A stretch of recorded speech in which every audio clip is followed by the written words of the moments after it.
এই তোদের হেলমেট কই? আর হেলমেট আনতে ভুলে গেছি। এই বেটা খাইতে ভুলস নি, হেলমেট আনতে ভুলস কেমনে? ওই এটা এমন করে কেন? আরে তোর বাড়ি কই? আমার বাড়ি তো ওই বেলির গুড়ায়। আর তোর? পিছনের বাড়ি স্যার। ওর পিছনে বাড়ি? এই বেটা কানা মানা হইছস না, নেশা করছস? তোর পিছে বাড়ি হয় কই থেকে?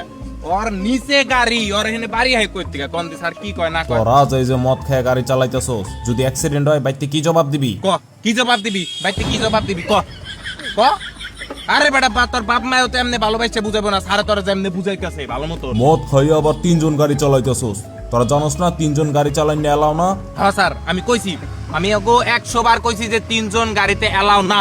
কইছি আমরা 4 জন যাই, সে 4 জন গেল না, সজীব আর আনলই না। তোরা কতবার কইছি হ্যাঁ যে গাড়ি খেয়ে মদ চালাবি না? গাড়ি খেয়ে মদ চালাতে কে তো এখন যে সারে ধরলাম আমাকে এই অবস্থা। এই তুই চুপ থাক। আর তোরাই যে এভাবে যে ইলিগাল ভাবে মদ খেয়ে ড্রাইভ করতেছিস, তোদের নামে তো আমি এখন মামলা দিব, তোদের সবকটাকে থানায় ভরবো। দাঁড়া, অন এক কাজ কর, এই স্যারে 500 টাকা দিয়ে দে, আমরা যাইগা এখন। আর বেটা 500 টাকা দিমু, গাড়িতে তো তেলই ভরতারি না, তুই দেওস নাই? তাহার সমস্যা তো কি হয়েছে? স্যারে কি পুলিশ হয়েছে কি লিগা? স্যারে পুলিশ হয়েছে আমগো সেবা করতে লেগা। স্যার আপনি পুলিশ হয়েছেন আমগো সেবা করতে লেগেন, আপনিও তো আমগো সেবা করবেন নাকি? অনেক সেবা তাহলে করবো কাজ তো। করেন, সেবা করেন, আমগো 150 টাকার তেল ভরে দেন গাড়িতে।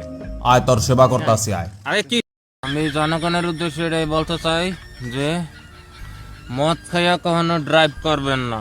ড্রাইভ করা তো দূরের কথা, পিছনেও বইবেন না, পিছনে বহব অপরাধ। আর এই মদের নেশা করে পুলিশের লোকেও কথা কাটাকাটি করবেন না, কারণ পুলিশ সব নেশা বাইরে করে দেয়। তো ভাই আপনার মুখের এই অবস্থা কেন? গাল ফাল ফুলা। পুলিশে ওরে সেবা করছে।